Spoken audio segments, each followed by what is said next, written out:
back, students.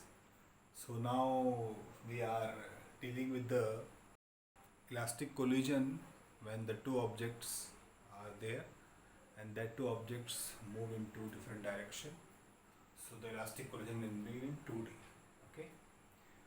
Whenever the word comes elastic collision in two dimension, the two thing happens in this condition, that is the linear momentum is conserved and the kinetic energy is also conserved. Okay. But here in the diagram we are already seen that these two objects when collide with each other, that two objects will move into different separate direction. What happens to that? So that they will move in separate direction. So basically we are dealing with the condition that the object M2 is at rest and object M1, object having mass M1 moving toward M2 with initial velocity U1. Okay. Whenever an object strikes the object moving in a straight line, either it will go straight or they will move into different direction. So when these two objects strike each other and move in a straight line, that we have already studied, elastic collision in one dimension. Now the condition is different when the object strikes and moves into direction. So here when these two objects strike with each other, so they will move into different direction after the collision, after the striking. So initially object M2 is object having mass M2 is at rest and object having mass M1 is moving with U1 toward the object mass M2. When object M1 strikes with a mass object M2, the object M1 will move in the upward direction and the mass M2 will move in the downward direction. We can take the reverse also, both are correct. So this is the new position of the mass M1, this is the new position of mass M2. Okay. When these two objects move in a two dimension, means in a plane, then that two objects shows their own rectangular component. Means whatever be the condition when the object moves toward the x-axis and toward the y-axis, or according to x-axis, according to y-axis. So when the object M1 strike the M2, then that two object will produce, will move with an angle theta 1, theta 2 along the x-axis.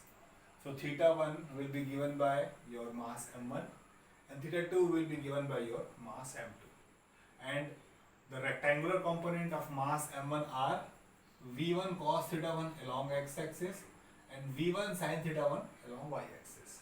When the mass M1 will make angle theta 1 along the velocity component, along the direction of the velocity, direction of the motion.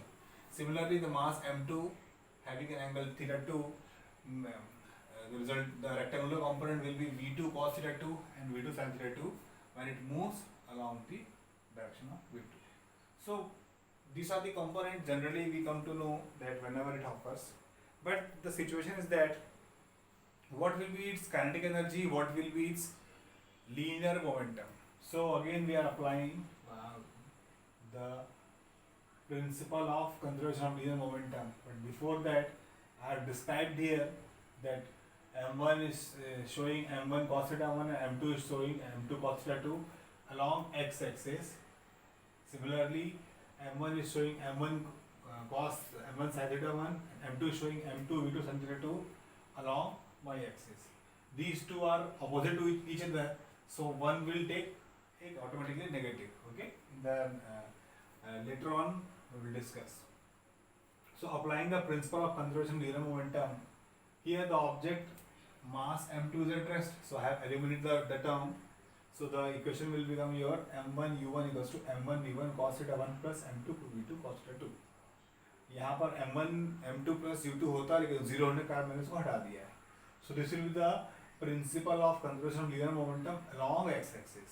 Similarly, principle for conservation for linear momentum along y-axis will be given by, again we will take this equation, but the object is not moving in y-axis, so there will be no velocity in y-axis, so your u1 term will become 0, and whatever with the other components, it is v1 sin theta 1 upon v2 sin theta 2. So if we take positive this one, then it will become negative automatically.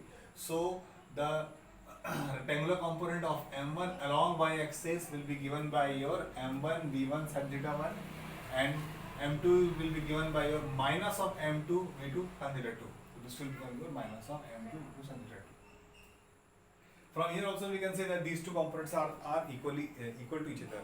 So we will take one to another side, then the equation will be good. So this is the condition fully satisfying the principle of conservation of linear momentum.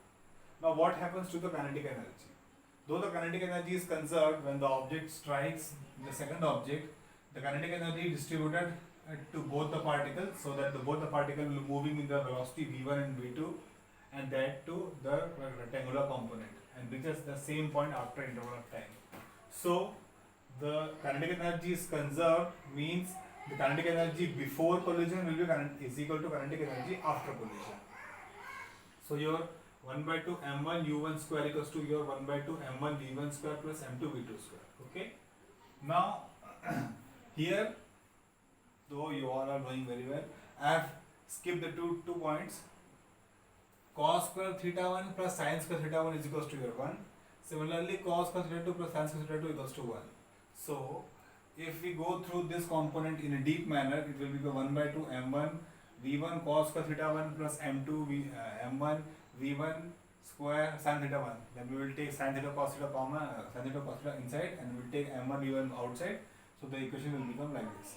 Similarly for m2, we will take both the component, and we will take 1 by 2 m2 v2 square outside. So the inside will be your cos square theta plus sin square theta, which is equals to 1. So from this equation, we can conclude that the kinetic energy before collision, will remain same the kinetic energy after collision, though both the particles are into different direction, making an angle of theta 1 and theta 2. So this is the condition for the elastic collision in 2 dimension. Okay. So from here we come to know that the linear momentum is conserved, as well as the kinetic energy is also conserved in elastic collision, either in 1 dimension or in 2 dimension.